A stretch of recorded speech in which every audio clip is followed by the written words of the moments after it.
Hello and welcome back. We are working on the integumentary system today, so we are just going straight along. This will be your last lecture for the first exam, so make sure to pay attention to the syllabus and to when your exams are. Due dates are very important, so make sure you guys are paying attention to those. But without further ado, let's get started. All right, so the integumentary system, if you haven't figured it out already, is your skin, right? All of our skin all over our body is part of the integumentary system. Now, it is the largest organ of the body, fun fact, and it is basically made up into two distinct regions. We do have the epidermis, epi meaning upon or on top, and the dermis just below. Let's see, we do have a fatty layer below that known as the hypodermis. Remember, hypo means lower, so lower than the dermis. But it's not really considered part of the integumentary system, so we are going to learn about that later on in the semester. So, let's see. We're going to be talking about the skin and all of its appendages today, including the different types of basically everything, the different types of barriers and functions of the skin. It's going to be good. It's going to be good. All right. So speaking of barriers, skin is our first line of defense. It's really important because it is going to protect us against infection, bacteria, foreign antibodies trying to get in, all of these things that are basically trying to penetrate our bodies constantly. Right? That skin is our first line of defense. And it's not just a physical barrier. I mean, it is, but it's also a chemical barrier. And that's a lot of people don't understand about the skin, is that we actually have a very specific pH, lower pH, meaning acidic, right? And that allows us, we have these secretions in our skin, and that allows us to fight that bacterial growth. So automatically, these secretions in our skin lower the pH of the skin, preventing any bacteria from being able to grow on us and live on us. Amazing. Amazing.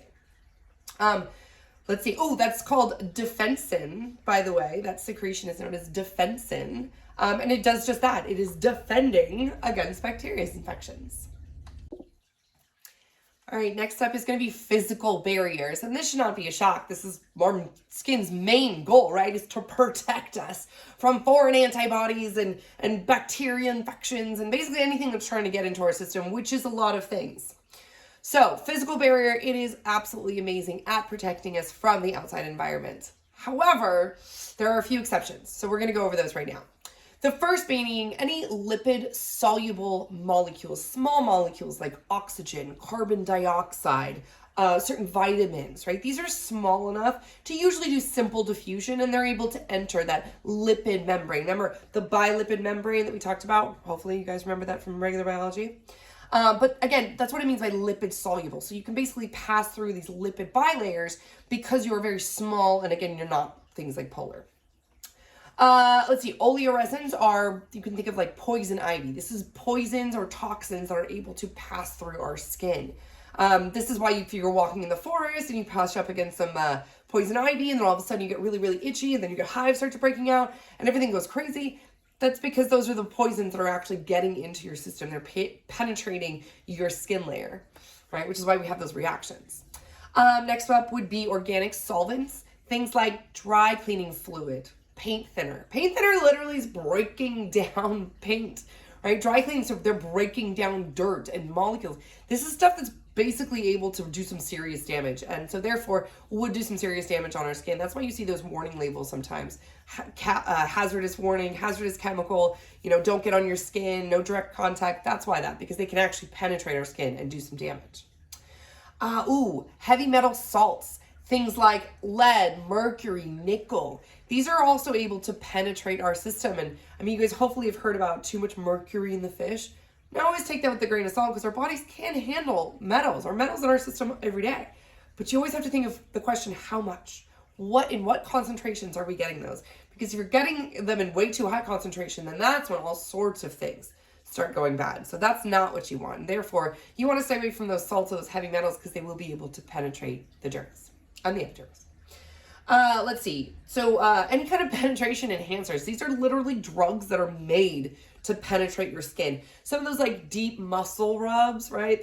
We penetrate multiple layers down. That's because they're designed to do that. They're designed to get through our defense systems. But there's not always bad, right? Those medicines and stuff are supposed to help us, especially in sports medicine.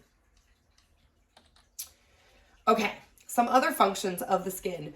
Thermoregulation is a big one. When you guys are out there and it's a hot day, we're here in California or wherever you are, right? It's hot and you start to sweat. That is your body thermoregulating. So what you're doing is you're providing a layer of water, and water is really good at absorbing heat.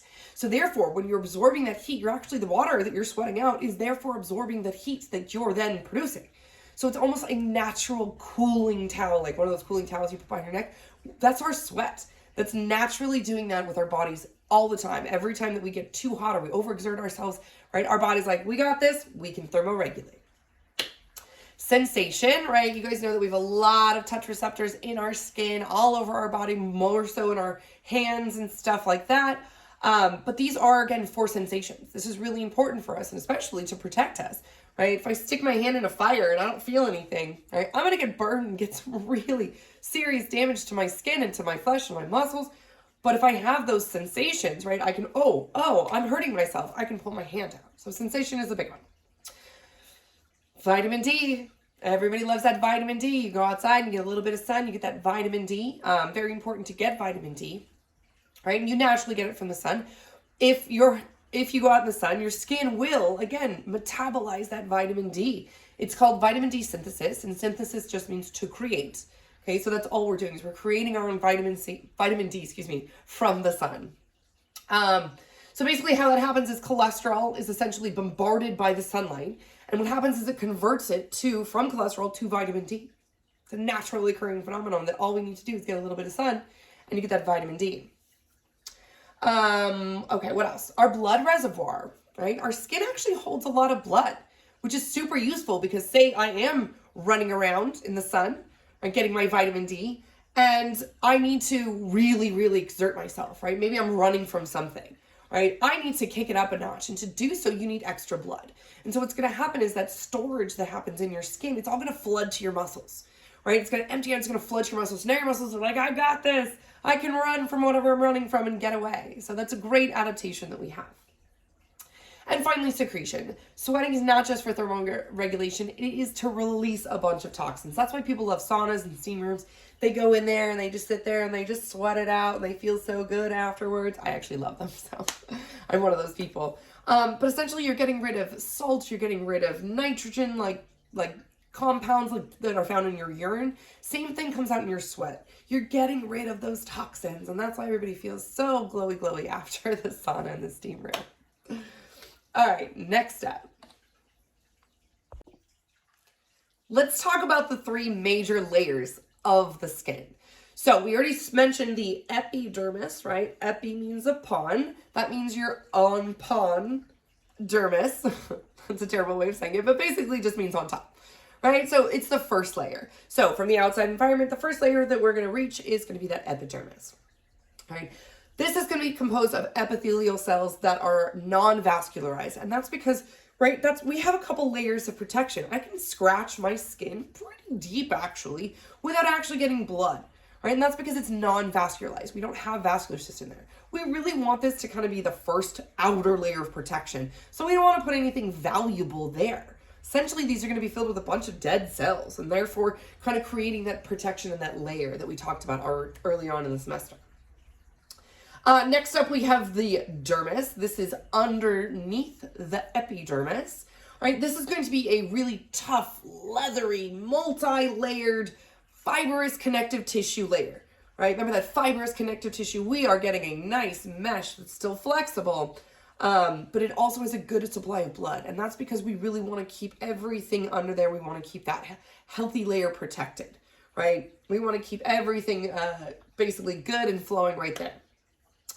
Now, we did talk about the hypodermis. Remember, the hypodermis is not quite part of the skin layer, right? It is just below, but we're going to talk about it just a little bit. It is made of both adipose tissue and areolar tissue. And it does help to, store fat, anchor the skin, protects against blows. That's that cushioning layer, that hypo layer. That's the hypo layer. All right, let's talk about each one of these layers and get into the nitty-gritty of it. All right, so remember, we do have stratified squamous epithelials that have keratin, so they are keratinized stratified squamous epithelial cells, right? That's on our first epidermis layer, that outermost layer that we talked about. Now, there are 4 different types of specialized cells in this layer. The first is known as the keratinocytes, and these are essentially keratin, right? These are the ones who are going to produce all the keratin. Now, these are the deepest of the 4 cells. And again, they're producing that keratin, which is that tough fibrous protein, right? That's going to give us a nice structure, a nice protective layer. Next up, we have the melanocytes. This is actually responsible for your tan. Say, remember, we're running outside, getting our vitamin D, and we get that nice dark tan before we start to burn. So go inside or wear sunscreen. Very important. Right? But that little tan that we're going to get, that is a pigment that's produced by the melanocytes. Right? That pigment is known as melanin. Right? Hence melanocytes. Right? Keratinocyte. Right? And I'm saying that terribly. I'm butchering it. But keratin. Right? I'm trying to emphasize the keratin part. Right? These guys are the cells that are making keratin. Melanocytes, same thing, the cells that are making melanin. Should be pretty simple and easy to remember. Now, the Merkel cells, they don't make Merkels, right? The Merkel cells are essentially your sensory nerve endings. Like, these guys are any kind of stimulation that we need, any kind of sensation, that's where these guys are going to be coming in, those Merkel sites. And then we have the Langerhans. These are macrophage-like dendritic sites, and they're going to be used for basically cleaning up everything else that we don't want there. Now, starting from the deep layers going to superficial, so we're basically building upwards. If this is confusing, we can start on the outside layer and go down. Okay, in fact, let's do that. Okay, so the stratum cornea, this is going to be the top layer, the very top layer, the outermost layer. So think of this down here as like your outside environment, and this would be the inside of your body. So we're working our way in, and if you go the top down, you're working your way deep. Okay. You're working your way from deep to superficial. All right, so starting on the outermost layer, these are going to be your dead cells again. All right, this is known as the horny layer. Essentially, it's just many, many, many layers of dead cells. And this is okay because this is what we want to get damaged first, to get removed first, to get sloughed off first. No problem. They're dead. They're gone. We don't care about them. Well, we do, but that's what makes up the stratum corneum. And this is stratum. It's like the stratified layers, right? We're just layering. That's all that means. The stratum lucidum, this is only going to be on the palms, right? The palms of your hands and the soles of your feet. Now, why would we want like an extra layer on the palms of your hands or on the bottom of your feet? Kind of extra protection, right? Our hands go through a lot, especially if you're like in construction or you work with your hands like machinery, right? Our feet, back in the day, we didn't have shoes. We're walking around barefoot. We need that extra layer of protection in these vulnerable areas. Now, moving on to the stratum granulosum, this is essentially a bunch of keratinocytes that are flattened, right? They are flattened and they are producing anything that has keratin, like your hair, your nails, right? This is a deeper layer, not kind of so much keratin for the cells, it's keratin for other things, right? Other parts of our body. It's all going to be produced in that layer, the stratum granulosum. Now, the stratum spinosum is spinosum. It's the spiny one, right? And this essentially is, they have these bundles of proteins known as tonofilaments. And essentially what they're doing is we're trying to resist tension. This is going to be our bulky support layer, right? This is going to give us that flexibility, but it's also going to give us, hey, we don't need to be falling apart. We still need to keep and maintain our layers without them getting crushed, without them getting smushed, without them getting jarbled around, right? We need to keep that nice structure, and that's going to be the stratum spinosum. Last but not least, we have the stratum basale or basale. I've heard it pronounced both ways. However you guys want to do it, as long as you can spell it, I don't mind. Also sometimes known as the stratum germinativum. I can barely even say that one. So again, guys, just make sure that you can spell it. Essentially, this is your basal level. Remember, basal always means bottom. So this is going to be that base level that attaches, right, your whole dermis, your whole epidermis to your dermis, right? Oh, I should switch that around. Your whole dermis to your epidermis, right there. So this is going to be the attachment point between one layer to the other.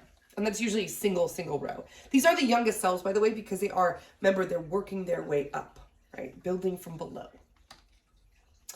All right, so that's what you guys can see right here. Remember, this is going to be that top layer. We are going the opposite direction, so you can kind of now flip this upside down.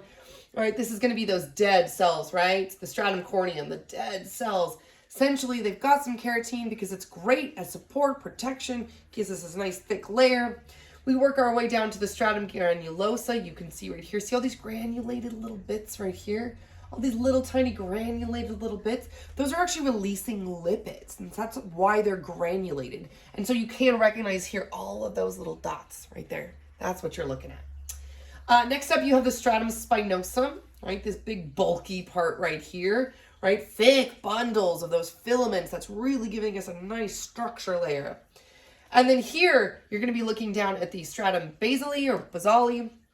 That's your base level. You can see right here, we're attaching to that dermis layer below right here. And that's what you can see. Very distinct. The dermis layer, right? And then the stratum basale right here. And these guys are going to be the ones that are doing that mitosis pretty often. So they're constantly regenerating their cells.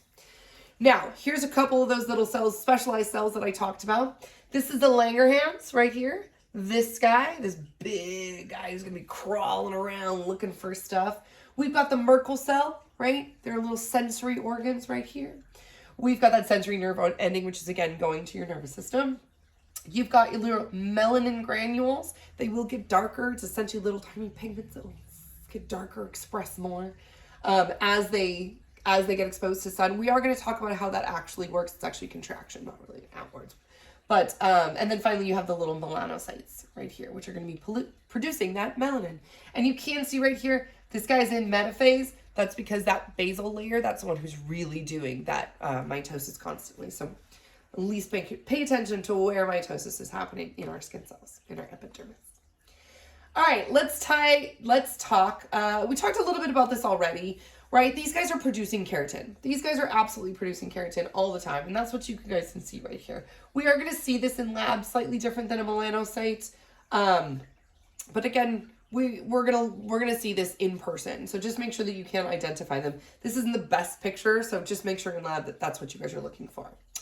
Let's see. We are working in layers again, so we're reproducing cells at the bottom and we're pushing up, up, up, up, up, up. And that's because we do really need to replace these all the time. All the time. We are constantly losing them. Millions of them are going to be gone. Remember, these are cells, guys. These are really small and our bodies are kind of big. So millions of these cells are going to be lost every single day. So that's why we need to really keep reproducing them. And it is our top layer. Remember, our top layer of skin. And therefore, very important to make sure that we keep replenishing it. Moving on to the melanocytes. Remember, melanocytes, these are the ones, the cells, the site that are creating melanin, right? And melanin is that pigment, but actually melanin means black. And so that's what you can see right here. We have a big melanocyte right here that's very dark, very deep colored. And then you can actually see some of these tiny, tiny little melanin, right? Still means black, inside this little keratinocyte. All right. What else? We've got, these melanins, right? So yes, they do get produced by exposure to UV radiation, right? Being out in the sun, but it also helps to protect us, right? That darker layer, that darker skin, it actually helps to repel some of that sunlight, right? It bounces off. And therefore, if it's bouncing off, it's not being absorbed into our tissue layers and therefore not doing the damage that it would otherwise. So that's why I'm, again, always protecting your skin, protecting yourself while you're in the sun, super important. Getting a tan helps. Being slightly darker skin color absolutely helps. But again, any kind of skin is going to get damaged with too much UV radiation. So be careful. All right. Let's see. There are different types of pigments. So melanin is not the only pigment that our skin has. Speaking of skin color, my excellent segment. We also have keratin. And keratin is found in both plants and animals. And keratin is going to give us, well, it's actually from plants. So that's how we get it. It's from carrots and other yellow veggies and stuff like that. But it's kind of like that yellow color. So, if you guys have ever seen like the leaves change in the autumn and the fall, right? They go from like green to the yellows and the oranges and the reds, right? That's usually going to be keratin. It's going to be that yellowish orangish color, which is really actually pretty weird. Let's see, hemoglobin, hence carrots, right? The next pigment is hemoglobin, and that actually gives, if you have very, very fair skin, sometimes they have like a slight pink hue to it. It's actually due to the hemoglobin. So that's another one of the pigments that cause that kind of pinkish hue instead of that orange pigment, like keratin. Let's see. Now, your melanocytes are making the melanin, but you can actually pass the melanin on to other cells. This is really important because, again, you want that protection layer, especially in like your keratinocytes, right? That's kind of important because that's your outer layer. And therefore, if you have a darker outer layer, you're going to reflect more of that sunlight out and reflect more of those UV radiations. And therefore, it's going to be way better for you. So we do actually have the same number of melanocytes in every single person on the planet. And you're like, wait a minute, hang on, we're all slightly different colors. And that is true. But the production of your melanin, each one of these cells, is what's going to give you that either darker skin or that lighter skin. So again, all humans all around the world, we are exactly the same, right? The same amount of cells. The only difference is the actual production of them. Some of them are like producing a ton of it. Some of them are not producing that much of it. And that's how you do get vastly different color pigmentations in your skin. And it's usually dependent on environment, right? Do you live in an area that has a ton of sun? Do you live in an area that's more clouded and, you know, shaded, right? That's going to kind of depend evolutionary wise if your population is going to have a lot more melanin production or a lot less. All right, Langerhans cells, right? That's what this big blue guy right here. These guys are macrophages, right? They're crawling around. They're trying to eat stuff. They are formed in the bone marrow, which is fun. A lot of our immune system does come from our bone marrow, which is why it's very important to get those calcium, to have those healthy bones, because it does affect your whole health. Let's see. We have the Merkel cells. Again, they have these spiked little appearances right here, and that's because they're sensory organs, right? They're like, hey, I need to receive signals from all over the place. And they are going to send those signals, again, to those nerve cells from the dermis. So this is our, oh, we're going to, now I'm reacting, I can feel this, boom, send a message, send a message. And that's, again, all for sensory reception. This is how we feel stuff. This is how we get touch. We are going to do this in the lab. It's pretty fun because not all of your receptors are right next to each other. So sometimes they're pretty spaced out and you actually can't feel too much right in between, or at least you can't distinguish between the 2 points. So we're going to try that out. It's actually going to be fun. All right, that was the epidermis. We are now moving to the dermis, right? We're going deep, right? We're getting into the connective layer beneath the epidermis. You can see the epidermis right here. All the layers of the epidermis essentially are going to be right in here. And then now you've got the nitty gritty, the dermis. All right, so we essentially have just a mesh network of connective tissues, right? All of these different connective tissues are going to have a bunch of different appendages coming out of them. You're going to have things like glands and hair and nails and all of this kind of stuff, and it's going to be coming out of the dermis.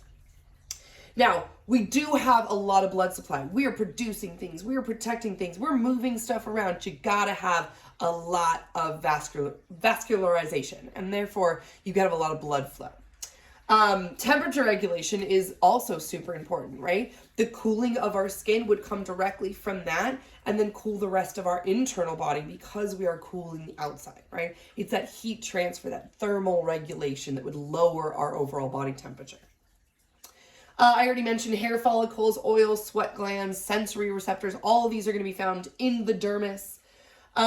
They do have, certain ridges as your skin grows. It kind of grows just like your fingerprints, right? These ridges are going to form certain patterns and they're going to stick with you for the rest of your life. And therefore, you can identify them. And also your feet, too, have fingerprints. They're footprints. Literally, you can do. And forensics have done this now. They've actually used people's feet to identify criminals and stuff like that, which is kind of crazy, especially if you're into those shows. Now, a couple different cell types that we have. We have those fibroblasts that we talked about, those macrophages. Remember, large cells are usually eating things. That's what the phage part is. Mast cells, white blood cells, all of these, again, usually for your immune system. We're going to talk about all their functions in just a second. The fiber types are going to be collagen, elastic, and reticular. So make sure that you guys pay attention to what kind of fibers and what kind of tissues are in each one of these layers, now that we've already learned about them. All right, so let's talk about our dermis. Our dermis is made up of 2 layers, right? The papillary layer, which is areolar connective tissue, and does include your dermal papillae. Papillae just means like rise or bump, right? Usually is what papillae means. So hence papillary, right? That's going to be ones with the papillae. And papillae is plural for papilla. Reticular or reticulum is just a network of these collagen and reticular fibers, right? So nice protective layer, nice creating a mesh network that we can't penetrate through, and you don't want anything jostling around. And that's what you can see right here. This is nice reticular layer. You can see all of these networks right here, all of these yellow fibers holding that cell together. You've got your very thin papillary layer right here. And that's what these little are right here. See these little bumps, these little nooks, these little wavy lines, right? That's your papillae, is essentially what that is. We're going to learn all about each one of these. Guys, make sure this picture especially that you pay attention to, hint, hint, nod, nod, wink, wink, because it might be on your exam, and I might tell you to do things like label them. But we are going to see this hands-on in person, so don't sweat. We are not going to go through each one of these because, again, we're going to see it up close and in person. But essentially, you've got your hair, right? This is the shaft. This is your hair follicle. That's your pores. You've got your vascular system going like here. You've got your adipose tissue, your fat. You've got, you've got everything else in here. What else? Oh, we've got some sweat glands, like our eccrine sweat gland right here. You've got, I think that's pretty much it. Oh, and then below that would be your hypodermis. So this fatty layer, that's the end of our dermis. And so that would be the beginning of our hypodermis. Remember, hypodermis is the one that's going to have that fatty layer. I think that's pretty much all that we're going to cover in this particular slide, but make sure you guys know this one. Okay, I did want to show you guys a couple of pictures of what's known as thick skin versus thin skin. Remember that thick skin needs to be in areas where we need a little bit of thicker skin, right, for protection. So you can kind of see right here, we have our thin skin, we have the stratum corneum, we have the stratum granulosum, the stratum spinosum, stratum basale, we've got the papillary layer and the reticular layer. All of those are going to be the same. The only thing that's different of the thick skin, and notice how much thicker it is you're actually going to have this stratum lucidum right here, right? That's what we don't have in this thin skin. So it is going to be that extra layer right here, right there. Right, and then look at the difference between the stratum corneum, very small, very short, and the stratum corneum over here, super thick, right? Much thicker layer, hence thicker skin, and you can see the size difference right here. Okay. Let's talk fingerprints, palm prints, and footprints. We've got these dermal papillae. Again, papillae just means like bump, ridges, all that kind of good stuff. They are going to lie on top of the dermal ridges. So essentially, this is going to give us extra layers, extra ridges, extra definition. And that's where all these fingerprints, footprints, and palm prints come from, is because of these extra layers in this kind of bumpy, certain, very distinguishing pattern. All right, that's what's going to give us that unique structure. And it is genetically determined. It is based on your DNA. However your proteins are built to make these papillae is based on your DNA. Let's see. You do have, so if we were going to do your palm reading, right, this is your palm reading right here. We do have all these certain creases of the hands. I'm going to tell you guys, I'm not going to make you know these creases. But essentially just know that they are flexon creases, all of these flexion points, right? And the creases that stay and are associated with the movements of them. Let's see. The dermis, if anybody has tattoos, right? The dermis is actually what's going to receive that pigment. So you're going to pierce all the way through the epidermis, and then you're going to lay that ink down in the dermis. Okay, and essentially it's going to be in, let me go back real quick. It's going to be in this reticular layer right here, right? So that's where that ink's going to go, and therefore it's going to spread out, and it's basically just going to stay there. And that's why tattoos are permanent. All right, so moving to the hypodermis. Hypo, remember, means below, right? Below the dermis. They are also known as subcutaneous. That is basically Latin for below the skin. So you'll hear hypodermis, you'll hear subcutaneous. Sometimes like a hypodermic needle, if you guys heard that, it goes below the skin, right? It goes all the way to your hypodermis, right? Below the skin. You've also maybe heard superficial fascia. So superficial means on top. Fascia is basically below your hypodermis. So this is also going to be below the skin, but above your So anatomy, guys, and science, we love to call things the same thing by like 3 different names. I would probably stick with hypodermis or subcutaneous, right? Because those are the 2 that you probably hear most often. Let's see. Again, hypodermis is our fatty area. It's going to have all of that adipose tissue that we talked about, those fatty layers. Also has areolar tissue. Remember that loose connective tissue with all that space in between it. So that's what you can see right here. All of these little fat cells going right through here. It is vascularized. So you do have your blood vessels, right? Your veins and your arteries in here. And Luckily for us, men and women, we also accumulate fat in different ways. Typically, guys are a little quicker to burn it off than females. They usually gain it in the front side. Women can kind of gain it all around. It's all just kind of based on your sex and your hormones. And just being the differences between being a male and a woman. A man and a woman. All right, let's talk some skin appendages, right? We've already mentioned hair, so let's start there. So this is our hair shaft right here.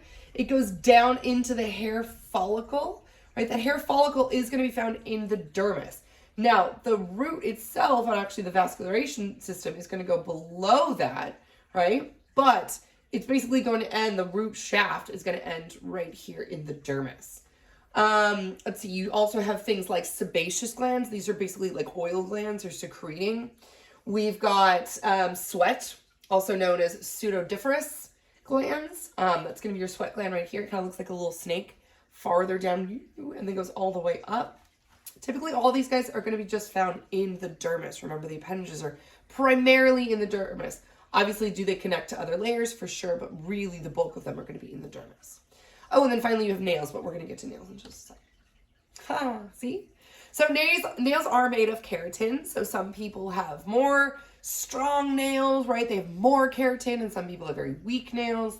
They usually say taking calcium helps with this, but doesn't always. Some of the supplements can. So essentially what you have right here, so this is your free end of the nail. This is the very, very tip. That's going to be basically dead and easily detachable, right? That's why people trim their nails. Once you get down to the body of the nail, this is actually still attached. And so if you've ever pulled a nail, lifted a nail, oh, it can be the most painful thing ever. I've done it. It was awful. And if stitches all the way below it, it took so long for the nail to grow back. It was crazy. Let's see. So the nail matrix is basically going to start right here. This is the root of the nail. This is known as the proximal nail fold, right? This guy right here, it is all still attached, but you do kind of get this little cuticle that you can push back, right? You guys know you push back your cuticles. Body of the nail right here, you've got your nail bed just below that. That's the attachment point that hurts so bad. This is your, that's pretty much it.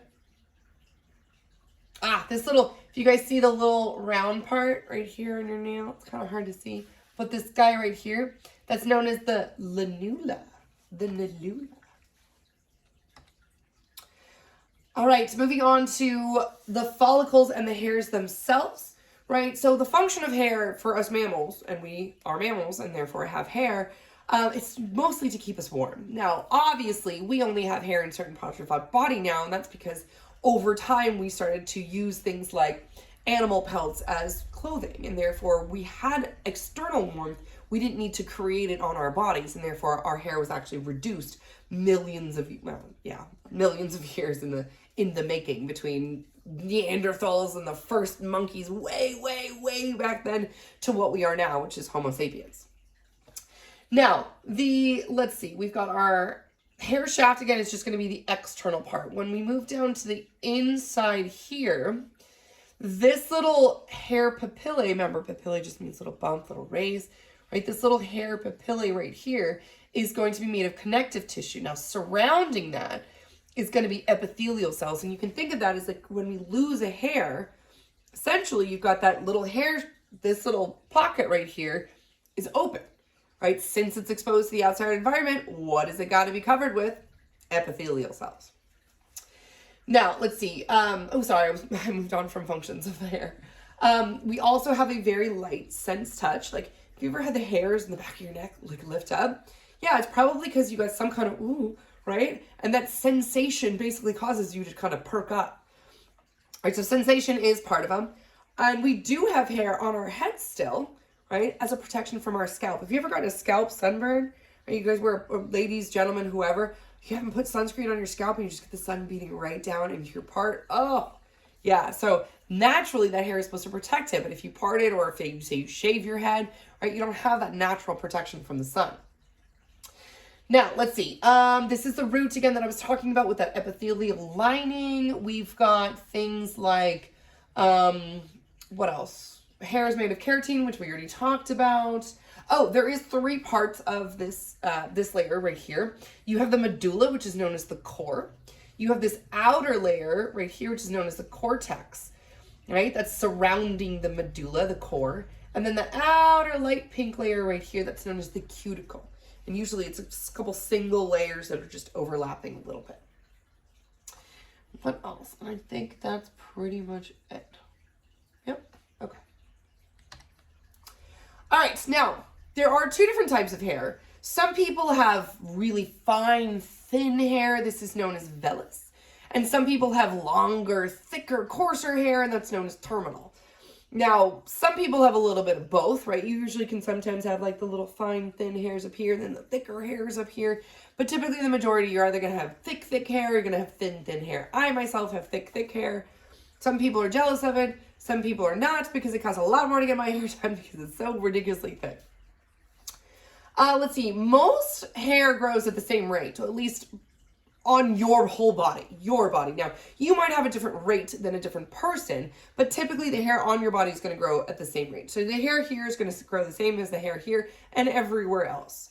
Now, some people's hair grows very, very fast. Some people's hair grows a little bit slower. Typically, it's averaging about 2 millimeters a week. So if you don't know what that is, it's on a ruler stick, you know, a centimeter. It's all the mini lines that make up a centimeter. So it's really, really small. Right, so that's not a ton. So that's why it does sometimes take a long time for your hair to grow.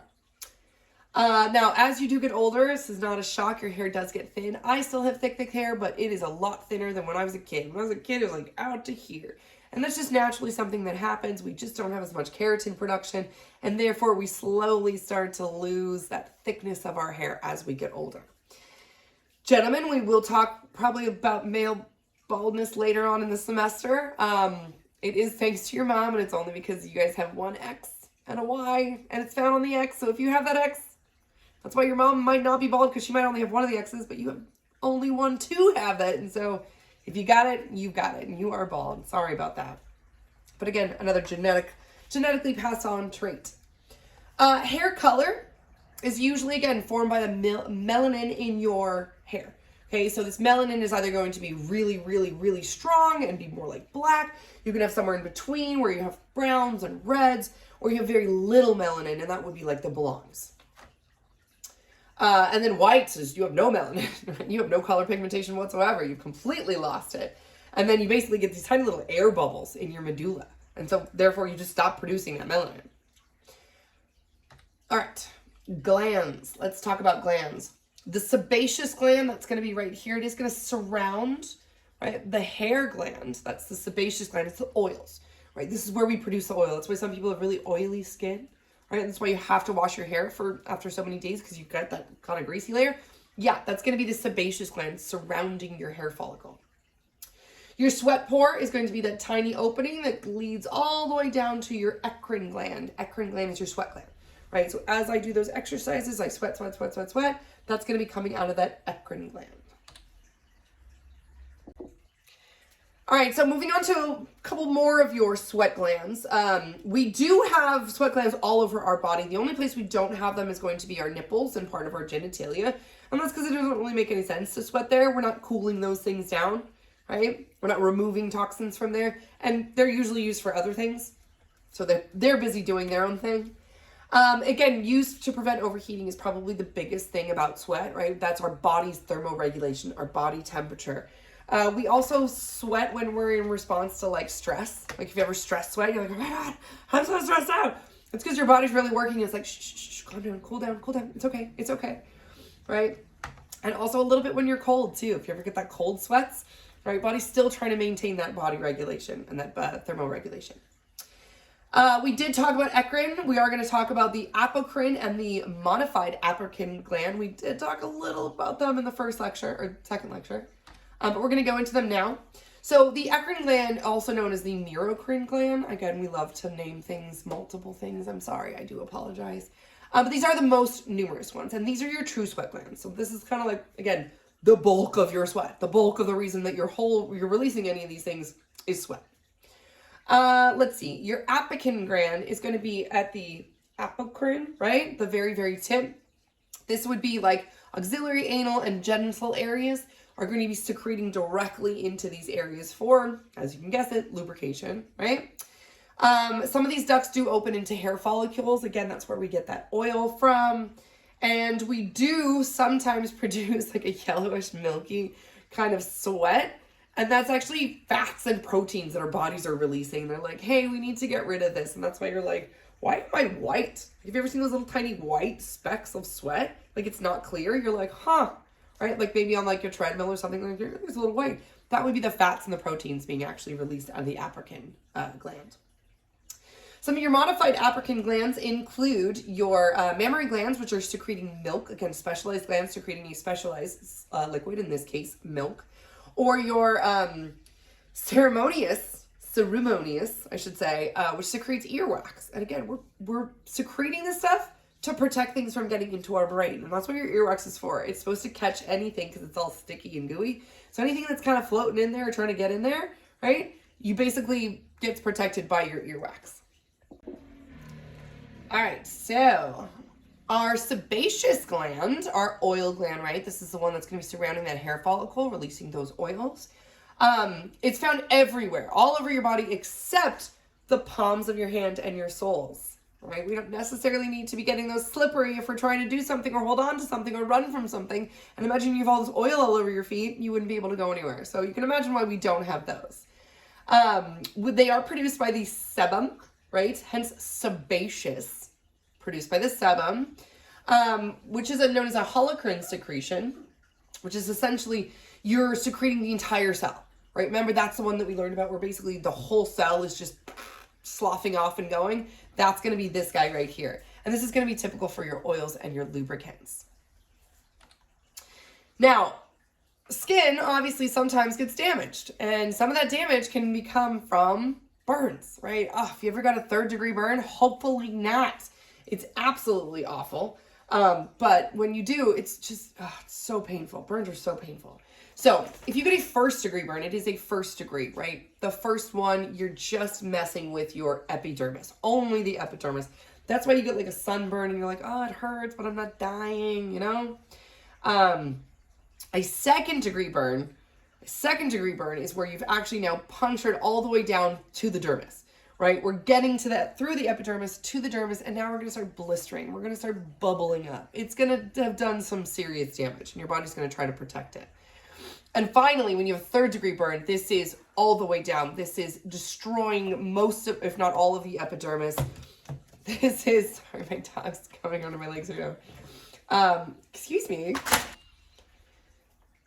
Now, another thing that happens to the skin sometimes is tumors, right? And essentially, they can either be benign, right? These are known as warts, typically, right? Or they can be cancer. And if you have cancer, essentially what that is, it's a uncontrollable replication of the cells. So the cells are going through mitosis and they never stop. There's supposed to be a termination point that goes, okay, we're good, you can stop now. And they just keep going and going and going and going and going and going and going and going and going. And that's true of also benign tumors as well, but they basically just keep growing and growing and growing and growing and growing. So a lot of times the cure is just to cut them out, right? Stop those cells that are uncontrollably growing, just remove them so that they can't do that anymore. But when it starts to spread is when it becomes a problem, right? So we do have several different types of cancer that are associated with just UV exposure, right? And things like skin aging, right? Actinic keratosis, which is pre-malignant, malignant is the bad one, right? The basal cell cancer, which is going to be the cells of the stratum basale, are the ones who are actually getting the cancer or the uncontrollable replication. Your squamous cells, right? Melanoma is going to be cancer of the melanocytes, essentially. Now, melanoma is the most dangerous one, and you can really recognize it by these characteristics right here. So it's your ABCDs. Does it have asymmetry, meaning not perfect symmetry, kind of awkwardly shaped? Does the border have irregularity? So if you look at this, it's kind of irregular. It's not even on any side. Definitely multiple colors, and the diameter is larger than 6 millimeters, which according to his ear, 100% this is larger than 6 millimeters.